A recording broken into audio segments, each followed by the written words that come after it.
Innovatsion fikrlay oladigan insonlar hech qachon yutqazmaydilar.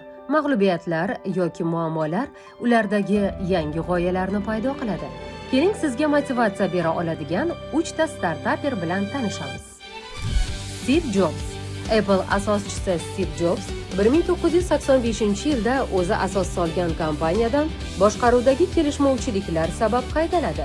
Ko'pchilik uchun bu yakun bo'lardi. Lekin Jobs uchun bu yangi boshlanish edi.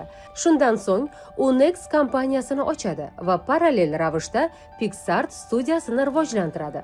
Pixar orqali u ilk 3D o'lchamdagi to'liq metrajli animatsion film Toy Story, ya'ni o'yinchoqlar tarixini yaratadi. Oradan vaqt o'tib, Apple uni yana kompaniyaga qaytaradi. Jobs qaytib kelib, iMac, iPod, iPhone kabi mahsulotlar orqali nafaqat Apple'ni, balki butun texnologiya dunyosini o'zgartiradi. Jessica Alba. The Honest Company asoschisi Jessica Alba bolaligidan allergik kasalliklardan aziyat chekkan. Aktrisa sifatida tanilganida ham bu muammo uni tark etmaydi. Ona bo'lganidan so'ng esa farzandi uchun kimyoviy moddalardan xoli, ishonchli va xavfsiz mahsulot topa olmaydi. Shu tariqa Jessica muammoni o'zi hal qilishga qaror qiladi va The Honest Company'ga asos soladi. Endilikda u oilalar uchun xavfsiz, ekologik mahsulotlar, kiyim-kechaklar ishlab chiqara boshlaydi. Ish boshlagan vaqtida u aktrisa biznes qila olmaydi degan gap-so'zlarga e'tibor bermadi va qisqa vaqtda o'z jamoasi bilan millionlab mijozlarga ega bo'ldi.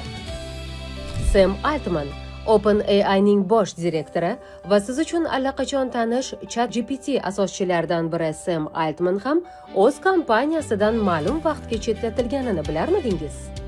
Lekin uning imkoniyati va soha rivoji uchun qo'shgan hissasi sabab jamoa uni o'z ishiga qaytaradi.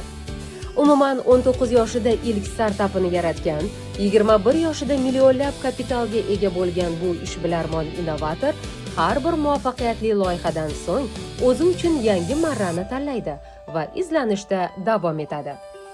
2015-yilda uning boshchiligida yaratilgan OpenAI esa sun'iy intellekt dunyosida katta inqilob yasadi. Xulosa qilib aytganda, innovatsion fikrlaydigan insonlar hech qachon to'xtab qolmaydi va o'z ustingizda ishlasangiz, keyingi daho siz bo'lishingiz mumkin.